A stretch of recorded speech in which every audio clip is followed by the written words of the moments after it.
Hello, welcome back to the podcast. I am excited about today's episode and really talking through have two of the advisors who think that they're doing everything in their business, but still questioning if it's actually working the way it should. So if you're booking trips, you're busy, you're showing up, but when you really step back, there's this underlying question of, is this sustainable? And is this actually as profitable as it could be? And I'm real big about profitability because we don't want to be hamsters on a wheel all the time. So I think this is something a lot of advisors are quietly feeling right now. And I've seen the industry has shifted quite a bit over the last few years. What worked before doesn't always hold in the same way it does today. So in today's episode, we're talking about what's actually changing in the travel advisor business model and what you should be thinking about if you want to build something that feels both profitable and sustainable long term.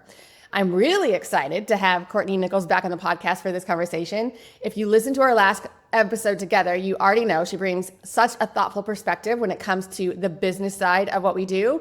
And she holds nothing back. So she's my type of person. We're going to get into what she's seeing across the industry, where advisors tend to get stuck, and what a stronger business model actually looks like moving forward. So let's get into it. Thank you for being here again, Courtnie. I always love having business conversations with you. Thank you. I'm like, I don't know if that's good or bad. I just say anything. I'm like, hold Yeah, on. there's no filter when we do these episodes. I think it's a good thing.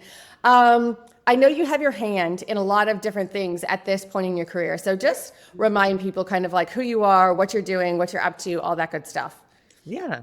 So I still own Travel Bash, which is my destination wedding kind of travel concierge. That's how I kind of entered into the business, have a team kind of offloaded that, and then run a high touch kind of, people will say membership. It's more of like, I have clients on a retainer. It's not necessarily membership, but a small group of clients that I work with throughout the year to plan multiple trips. And then founded recently the Biz Huddle, which is a high level mastermind experience for experienced travel advisors that kind of around this conversation we're having today is looking to kind of take their business to the next level, build, grow, become more profitable, sustainable, and do things differently. So I've been I doing a love little it.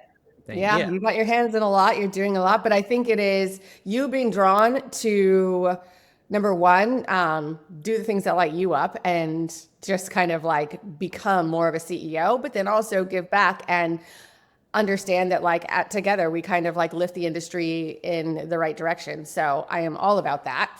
I want to kind of start pretty high level with today's conversation and kind of just get an idea of, from your perspective, what are some of the biggest shifts you're seeing right now in the travel advisor space? Like, what has been changing? Yeah. Okay. So first, everybody's always talking about AI, but I want to take it a step further. I think it's more of AI with kind of the content saturation, because now information is not necessarily valuable because your clients are way more informed than what they used to be. They're overwhelmed because there's so much information. So they're looking for leadership. But if you are just a generalist or you're just sharing information that the internet can pop out in 2 seconds, it's not helpful, basically. You know what I mean? Like, it's not as valuable. They're looking for execution. They're looking for someone who can get it done.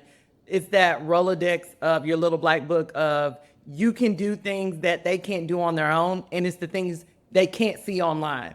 And so I feel like the shift of the AI content saturation is pushing us to be more niche focused and be very specific on how we help our clients.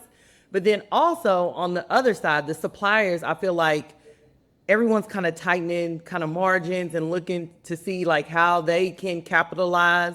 And so I also think commissions are less predictable and what that looks like. So if you are running your business and you're dependent on commission, I feel like that won't be sustainable long term. Kind of going more into where I'm saying clients are more informed and overwhelmed, I think that it is pushing us to be the leaders, be the CEOs, because they don't need 1,000 options. I feel like when I entered the industry, it used to be like, oh, here's this itinerary, option A, option B, option C. Like, girl, I don't want that. Like, you know what I mean? It's like, if I want somebody to come and organize my closet, why are they asking me, like, do you want to keep it? What do you think about, like, that's what I hired you for. You do it. Then you tell me how to keep it up. The same thing with the trips. Like, you lead, because that's what I'm paying you for. I make decisions outside of everything all day, and I want you to do this, so I don't want you to give me the options. So I feel like That's another kind of point, or what I'm seeing as far as shift. And then I'm seeing a lot of the advisors, they're very busy and they're talking about, oh, leads are coming in and, we're booking trips, but they're not necessarily more profitable. You know what I mean? Like, I'm seeing people that are stretched and they're like, business is good, but like, what do the zeros in the bank account look like? You know what I mean? I feel like nowadays everybody's $1 million travel advisor. And so what does that even mean? And so, yes, you're busy, but busy doesn't always equal productivity. It doesn't necessarily mean you're successful. It doesn't necessarily mean you're making money. And so I think when we're looking at everything, access is no longer a business model. Google used to bring you in leads. I'm someone that SEO, long form, all that blog. But now, again, it's giving your clients just enough information to question you. You know what I mean? Like when you get that pushback because they Googled or AI has popped up and it's like, what? You didn't used to know that. I just told you this last year. Now it's like, well, I saw that on da-da-da-da-da. Again, we're seeing advisors who are working more, but they're not necessarily earning more. Yeah. And I feel like they're like, oh, we're growing. My business is growing. No, you're just getting more clients. You're spending more time working on your business, but your profitability has not increased in the way that you were hoping it to. And I think I feel that too. I hear that too. I feel strongly about that. I did an episode a couple of months ago that was like breaking down, like, for me, I'm like, I want to share and help more advisors earn six figures versus say they sold $1 million. I could care if you sold $2. Like it doesn't matter.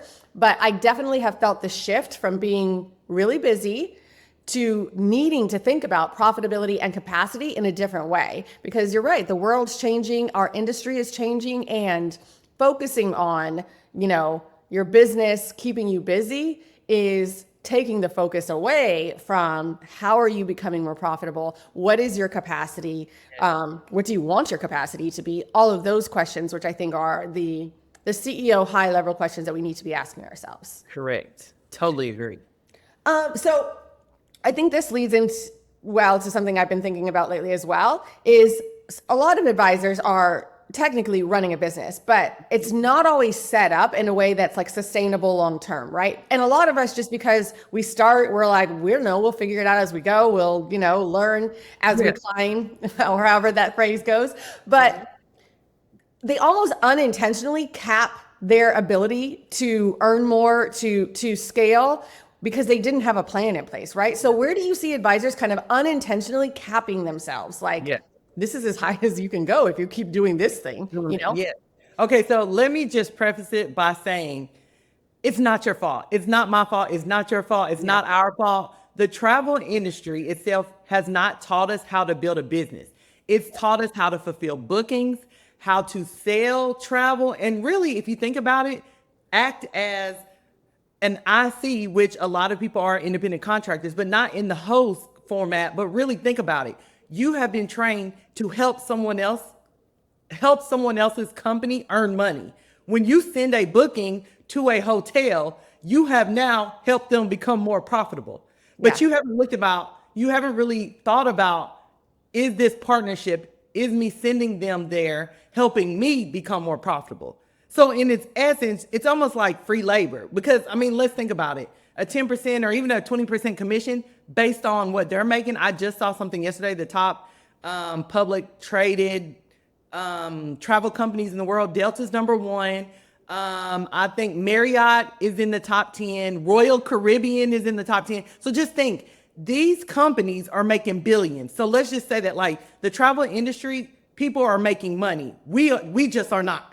And the ones that are, we're not even close to the $1 million and trillion. But so I want to start there. But here's where I want to challenge you. Like, revenue does not equal profit. Mm-hmm. Here's another thing I see.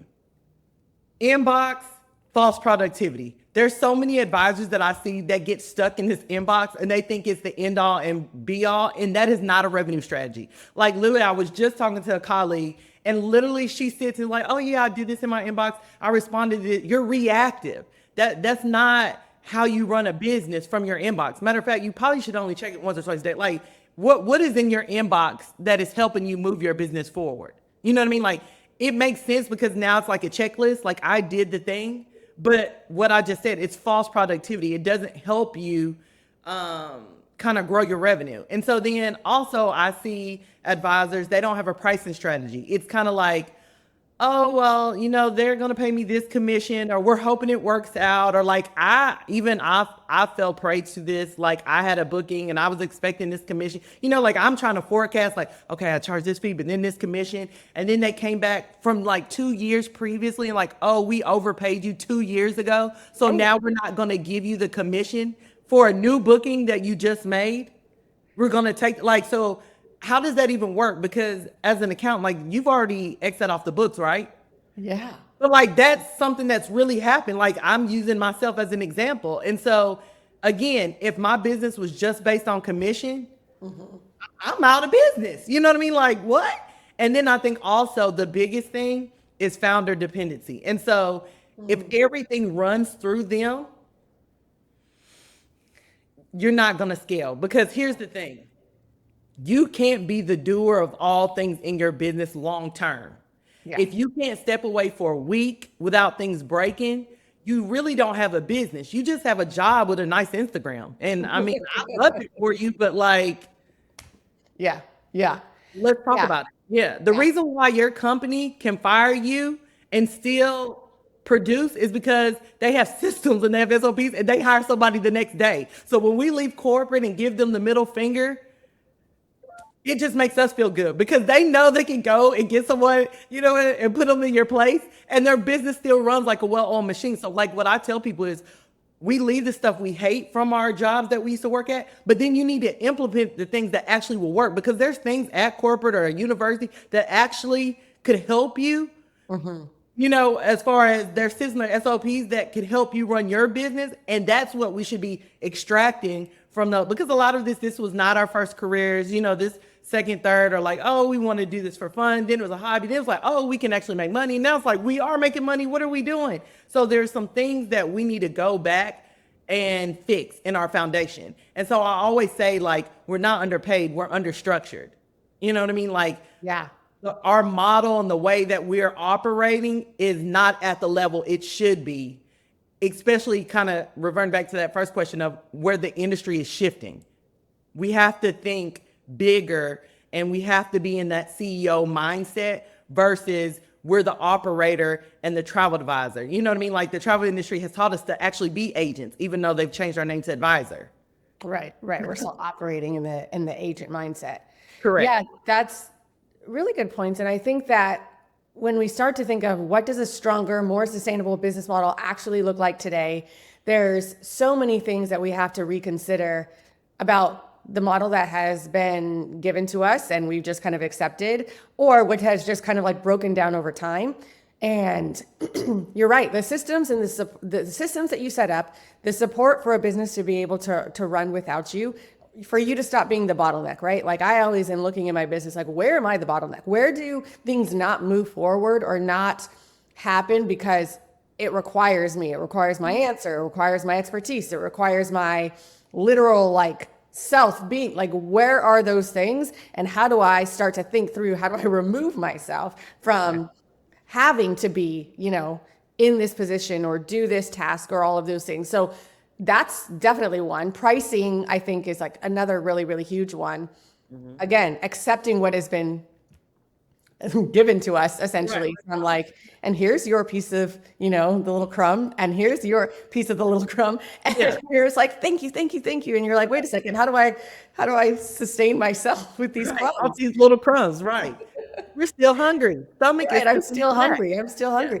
And that has been, I think, just from, I don't know, the beginning of the industry, something that so many advisors have just like accepted, right? But it is because not even anymore, especially with all of the information that is so readily available, it's like even kind of considering ourselves as like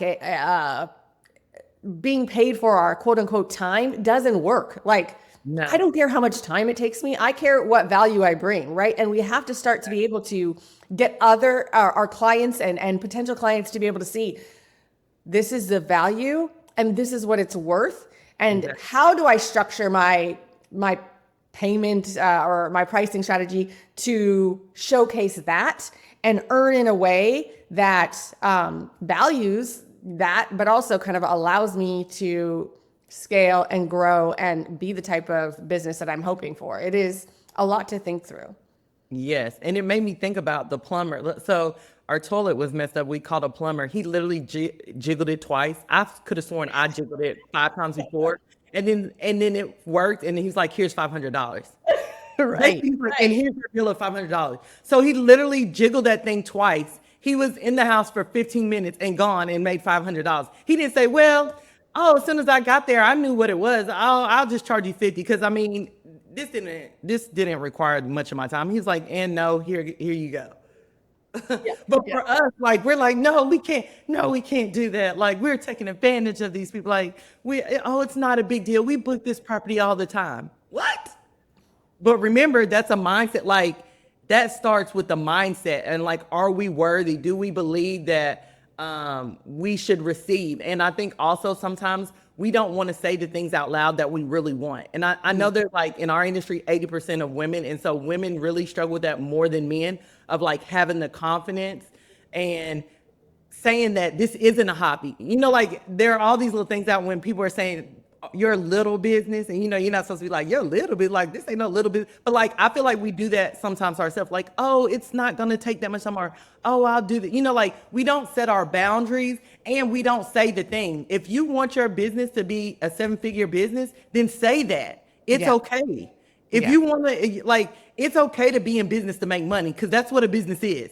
You know what I mean? Like, if you're not making money, you have an extensive hobby. You have to claim that. You have to say that out loud. Like, there's nothing wrong with that. There's several men out there that run billion-dollar industry. They never like, oh yeah, I want to give back,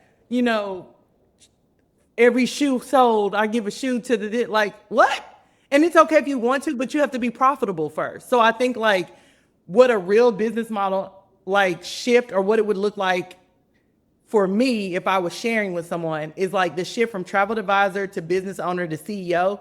I really feel like there's probably 4 major pillars, but like you touched on it, pricing power. Like what are your fleet fees look like? Do you have retainers? Are there minimums? Like there's some trips that it doesn't even make sense for me to do. It's my break even point that I know this is the number to break even after I pay my team, all the expense. Like if this number, like it's a no. So then do you have minimums in place? Like, have you set up your business to have predictable revenue, or is it all just based on commission? And then like going into client experience, I don't believe in chaos, and I don't believe in customizing every little piece of your business. People think that if you customize, then that makes them feel comfortable to charge more. No, that just is having you feel good about it. I always say, maybe you got to go sit on somebody's couch or get you a coach, because like you don't have to customize every little piece of someone's experience for them to feel like it's okay to pay you what they should already be paying you. I believe that your client experience needs to be structured. It needs to be repeatable. It needs to be elevated. But here's the thing. How many of us, once we get into business and then we start making money, how many of us think to build our business like we're going to sell it? Even if you never sell it, or even if you don't even think about succession planning or what that looks like, but we should be building our business in a way that someone would want to buy it. And we don't do that. You know what I mean? Like, and we try to customize every little piece. So then we feel good about sending over the quote or the invoice for $1,000. And I'm like, for $1,000, you done customize all that? Okay, so this is so interesting. Give me an example. I just want to make sure that I'm following and tracking and understanding what you're saying. So what would be like an example of like, hey, I took this part of my client experience and I think it needs to be customized to, all specificity, versus here's just an elevated experience and this is what I provide. Like, give me an example of what you're talking about, meaning that like, this is actually probably what the clients are looking for. They're not asking you to like go and give a certain color of flowers in their, room when they walk in or something like that, right? I feel like, and this might be extreme, so I'm not saying everybody's doing this, but I'm talking about from the time someone enters into your pipeline as a lead, you're calling, you're sending a text, you're customizing their welcome brochure. You don't just have a standard welcome brochure for anybody that comes in. It's like, no, this specific person. Then when they come in, you're sending them a video, and then you're like, let me send them a gift. And then obviously you've already curated the itinerary. And then you're like, I'm going to walk them through here. And then when they get into the room, you're going to make sure you have this. But then you also want another note. When they get back, you're sending them like, ma'am, sir, you're doing way too much. And if you're doing all that, your invoice should be more than that $1,000. So what I'm saying is like every little touch point. Do I believe, like, I love a surprise and delight. I love, like, if I know a client says they only do Hendrix gin or don't do botanist or this, or they do rosé and cherry coke, or like, they can't sleep on feather pillows, they're allergic, they need this, like knowing little things about them. Oh, it's Maddie's concert, or they have a dog named Cedar, because some of like my hiring clients, like I get that specific. Like one of my clients has a whole Instagram for their dog, and we send their dog a gift. But when I'm saying like just 5 random leads come in, and every lead you respond differently because you're like, oh, this person wants to go to Africa, so I'm going to do a whole video and send them things of sharks come through. And then this person wants to go here. I'm like, no, don't do that. Because, and then here's the thing. How do you repeat that? Like, how do you create a system that gives someone, I believe, like, if I was a client of Milk and Honey, that everybody that I talk to from Milk and Honey, there's a consistent theme or brand or element. There's an experience that you take your clients through regardless of where they're going, whether it's a honeymoon or a trip to Africa and all that. So there's something distinct about Milk and Honey. But everybody that should go through shouldn't have like, oh, she did this with the rainbow. Oh, you did this. I got this with that. Like, why? Yeah. You know what I mean? Like, so when people start doing that, what it tells me is they're uncomfortable charging what they feel they should. So they try to make up for charging what they should by adding extra things to make it seem like more means more value. Does that make sense? So it's like, I'm going to stack up all these things. So then when they see the price, they'll be like, oh, that's worth it because look at all the things that I got. Right. Right. It is kind of like it's an evolution of sorts, right? From the conversation that happens a lot of times when people are new to the industry, and charging a planning fee, like in and of itself is a huge step and sometimes a hurdle. Like, how can I charge something? Like, I'm brand new, I don't know that much. And you're just like, you're literally giving them your time, your energy, your effort to help them have the best experience possible. Like, that is valuable, right? And so like, of course you would charge for this. So like, what are we talking about? And then to your point, I think you get a little bit further down and you want to raise your fees, and you feel like all of this requires like an additional, we're continuing to add because so we can justify what we're charging. But maybe sometimes it's worth like just taking a step back and being like, no, like what you're charging is in alignment with like what they're receiving, and a quality, solid, consistent client experience is worth it. Like that is because most of us, even the ones that are charging thousands or whatever, we're probably still undercharging. Yeah. And you know what? That's the hard thing to know, I think. And I think why it's so important to have these conversations and conversations that just happen when people are open and honest and really just interested in seeing the industry succeed is like sometimes you're working from your own limitations and you're also unsure of what else is going on in the industry. And also it is helpful to say there's nothing like quote unquote special about your clients, and they don't have a problem paying thousands of dollars for your services. Right. So why am I thinking that the clients that I attract would never, right? But you kind of have to have that opportunity to have those conversations, to be in those rooms, to understand like what's working for somebody else, how they've positioned themselves, how they talk about their fees, how they have come up with a retainer model, all of those things to understand, hey, this is actually possible and I'm not excluded. There's nothing like more special about what they do, and on the like to flip side, like something that I can't do that would allow me to do the same thing or think about my business in the same way, right? Yeah. And we don't do that for anybody else. Who's been in the doctor's office and they said, oh, this doctor just got their license last year, so guess what? Your copay is only going to be 10 instead of 60. Yeah. That's not a thing. Yeah. Yeah. You still know more than what they know, and that's why they came to you. And if they knew it, they wouldn't have come to you. So whether you found out yesterday or 10 years ago, the thing is you still know more than what the person is asking you, coming to you knows. Yeah, Yeah. for sure.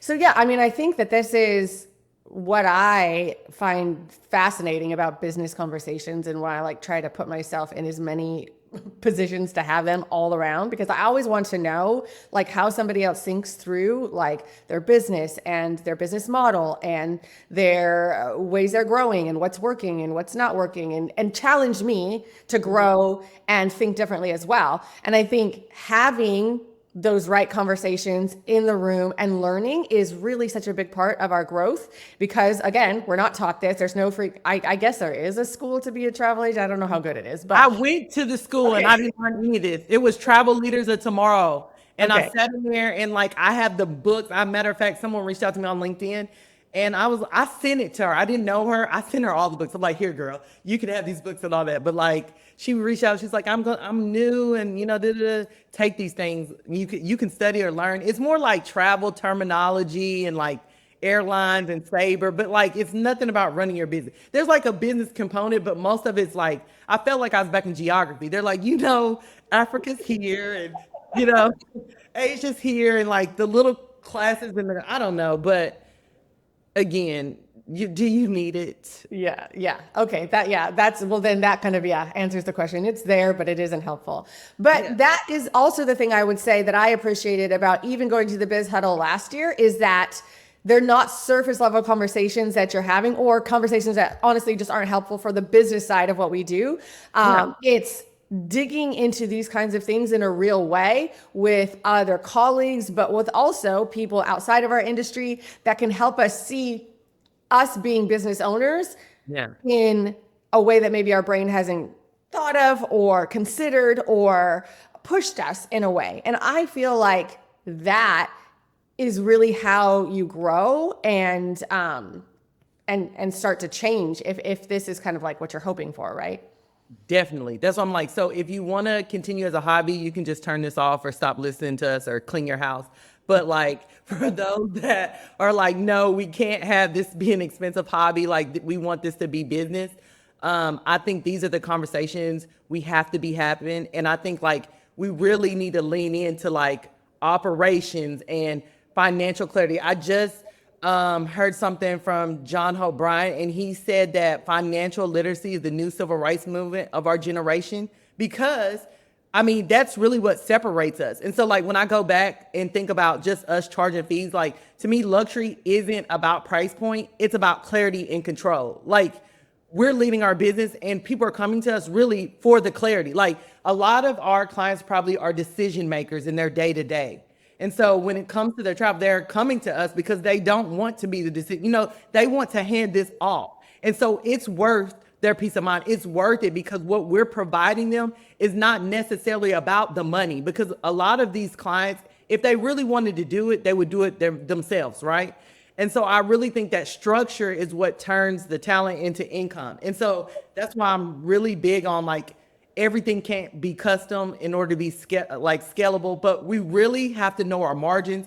We really need to look at our P&Ls. That's not just something for accountants and bookkeepers, but like we need to know revenue and profit. We need to know like not just sales volume. There's several things that I feel like instead of just booking trips, shifting our minds to owning the category of being CEOs in the industry, not reacting, but we're designing our business like not volume, but like intentional revenue. You don't have to have a million clients. I feel like really to build fewer, better client relationships and start looking at different models and having clear standards. And I feel like in order to do that, we have to have these conversations. You have to be around other people in the room that are having these elevated type of conversations and being willing to not know everything and to share and be like, girl, this is where I was like last month, or like, let me tell you, I just got scammed, or like, to try to figure it out. Because to me, if you have it all figured out, how are you going to grow?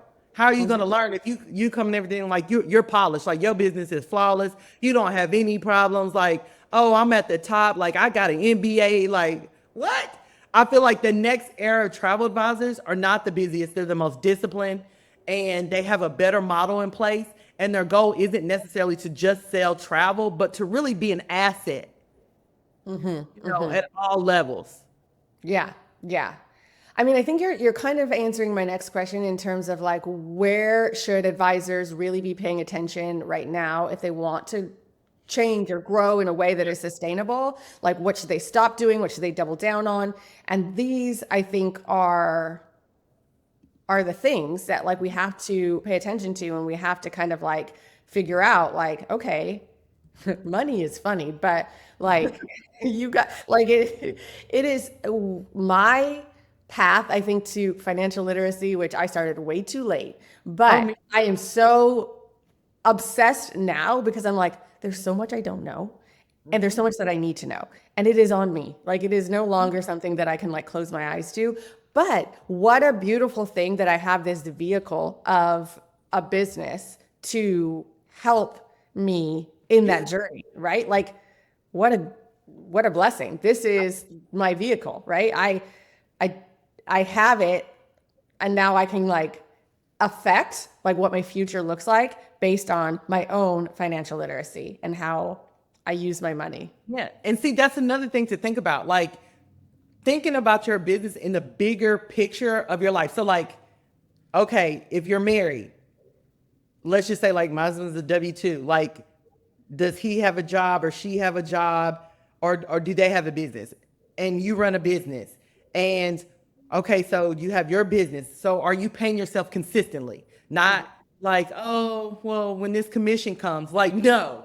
Do you have a structure or plan like to pay yourself? And then it goes to this pot of money. And then your husband or your spouse, significant other, then they put this money in a pot. And then it's kind of looking at your whole future of like, okay, now you have a house. Is this the house you own? Or do you own another house that is a rental income? Like now you're looking at it like the triangle, the big eggs of like, we have the business, we have the income, we also have real estate over here. Now we can invest. So it becomes a like just a small part of the bigger picture of now we're building wealth. And what does that look like? What is the impact you want to have? Like, oh, is it now I can pay for my kids, college? Is it I'm gonna buy a home outside of the country and we're gonna live there half the year? Like, what are your like? What is the purpose of your business? What is your why? And again, if this just your fun money, you want to get your hair and nails done, cool. But if it's something that you're like, oh, I want to retire my parents, or my mom has always wanted this car and I want to go and buy it cash.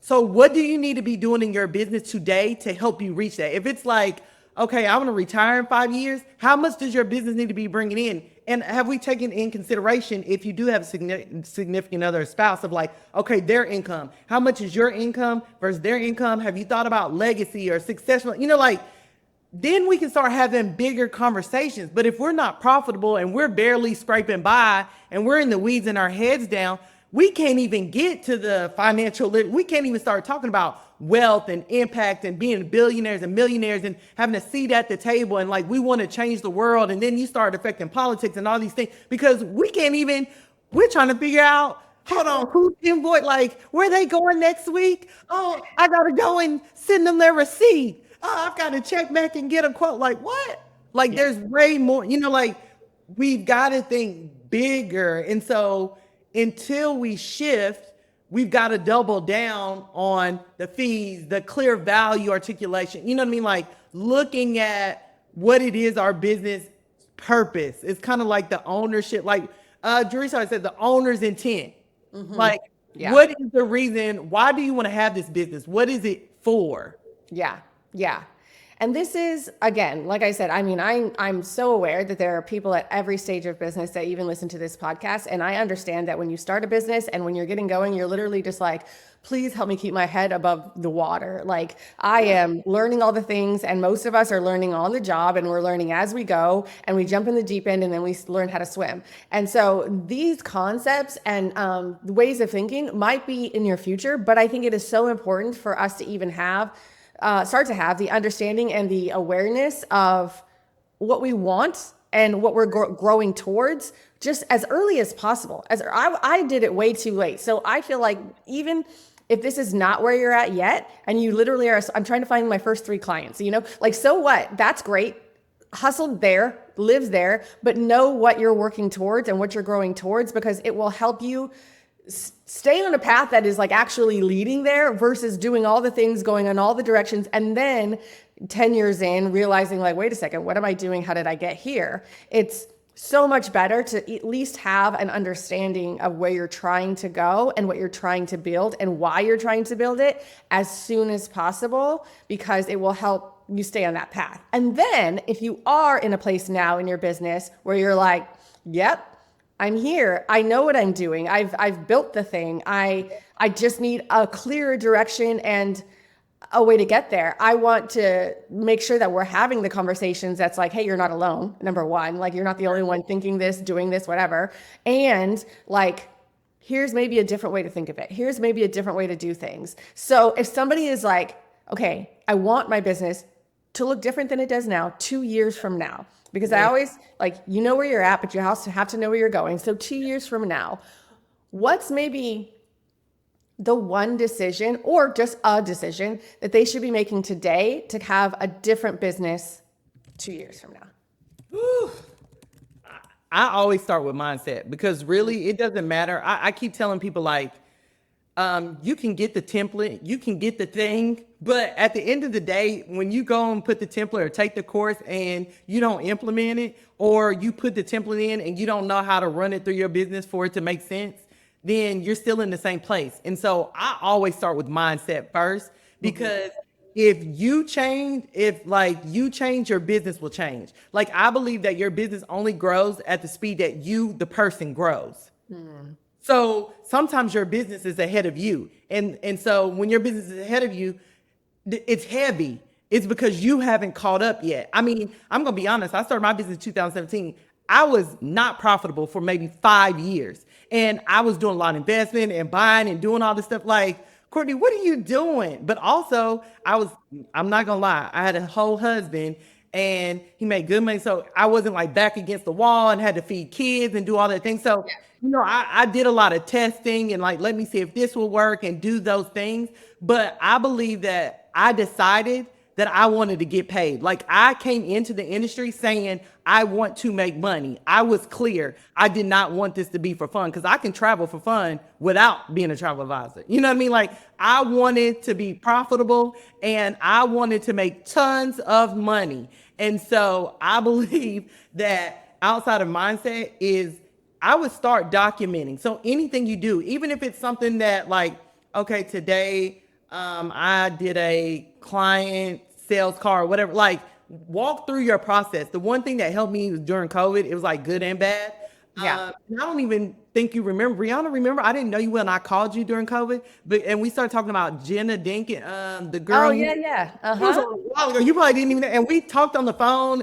And then, I'm not going to lie, I was shocked, because I'm like, Brianna got all her shit together. And then you talked, and you basically told me, girl, I'm figuring it out too. Yeah. I feel so good, because I'm like, man, Brianna's killing it. I was like, I'm going to call her and try to get her right. And she's basically like, hey, girl, here's what I'm going, but like, I don't really know it. And I was like, okay, so we both don't really know. And this was COVID. I don't know if you know back then, but like, I decided that, okay, here, I needed to be bold, and like, I wanted to treat my business like a business. So I couldn't operate anymore like it was a little business or a side hobby. And so I started writing down processes, even simple things, from like how we answer the phone. Like, it's crazy. My team thinks like OCD, like nuts, but like just little simple things, because what it was doing was like training the muscle or building the habit of documenting things and trying to create a workflow and process, that type of thing. And so after the mindset shift, it was like, okay, what are the little steps that I can make? And then I started kind of defining the client experience of like, when you enter into the lead, step A happens, then, B, and then C, and then trying to find out which systems or which tools would help me make it cleaner and streamline it so it wouldn't be manual. Does that make sense? And so I hired a bookkeeper and started tracking profit, really like delve into kind of the margins and revenue growth. And because when I first started, I was saying, oh, revenue and all that, but like, I really was not looking at no peanut. I really wasn't doing that. And the crazy thing is, I hired my bookkeeper in 2018. So even though I started in 2017, I hired it, because like, it's checked. Oh, I've done that. But like, she would send me over the things. I'm like, oh, okay, next month. I'm like, oh, I'm waiting for this. Like, I wasn't really like looking at it and Or like, you know how you can read stuff, but I wasn't applying what I read. So like she was telling me, hey, you're not making money. I'm like, oh no, but it's coming, it's coming. And I had to really sit down and look at it like, no, bitch, you're not making money. And so like, what are you doing? And so I got clear also about who I wanted to serve and Yeah. how I was going to serve them.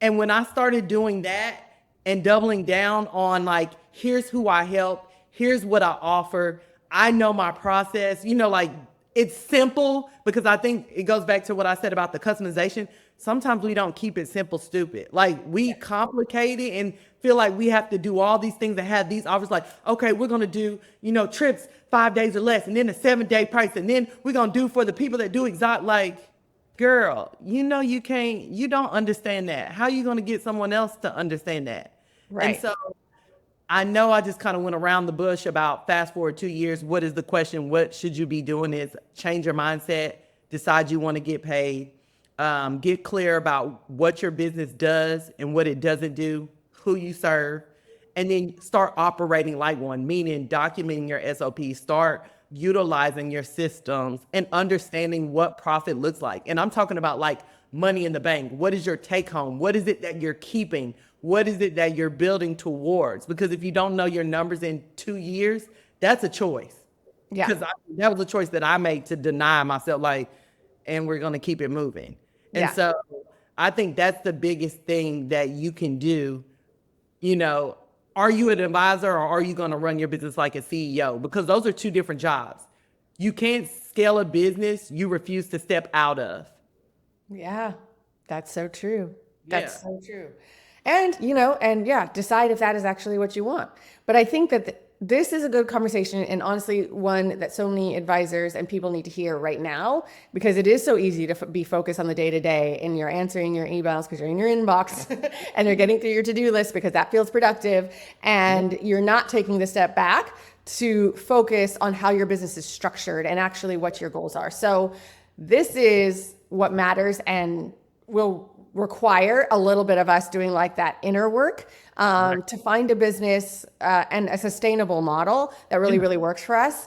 And so thank you for sharing just kind of like not only what you've gone through yourself, but also it's easy. And I always say why I love being an open book is because if I can save someone the years that I was just floundering and not really being, moving in the direction that I wanted to, like I am happy to. I am so happy to. And I love that your perspective is always just very helpful and grounded. And I also would just want to say that is why when I went to the Biz Huddle last year, I was so thankful and surprised, honestly, that like you had created this space that's like, here are actually the conversations that move the needle and the things that we need to learn that help us as business owners. Like, that is the missing component for so many of us because it hasn't existed. It doesn't take into account people who actually have that desire to truly like lead like a CEO. And like I said, not everybody's there. Not everybody wants that. Totally fine. But for those that do, it's this kind of like, where do we go? What do we do? How do we find the support? Who's going to share and pour in and also let us know that we're not alone. And that's what I loved so much about it. And was like literally blown away by how much value there was and how much I learned in such a short amount of time. So I will say, if you are at a place that you want to go deeper in your business and learn more and grow more, and then also be surrounded by like-minded people, consider the Biz Huddle. It's happening again. Is it this July? Yep. The 21st through the 24th in Nashville this year. I'm very excited. Again, like you said, the conversations we're having are not like your standard kind of trade show conference. It's all about you running your business, operations, sales, marketing, like, what should I charge? Who am I hiring? When should I hire? Like, taxes, like, are you paying your taxes? Like, are you doing, like, what are all the things? Like, I know we can listen to podcasts and save posts and take notes, but like, until you really sit down and especially getting people in the room, I felt like the environment was very different. You know what I mean? Like everybody was like so encouraging and inspiring and like people were crying and like, I was kind of blown away because I'm like, oh my gosh, somebody's crying, like to sit down and kind of decide and make decisions about your business.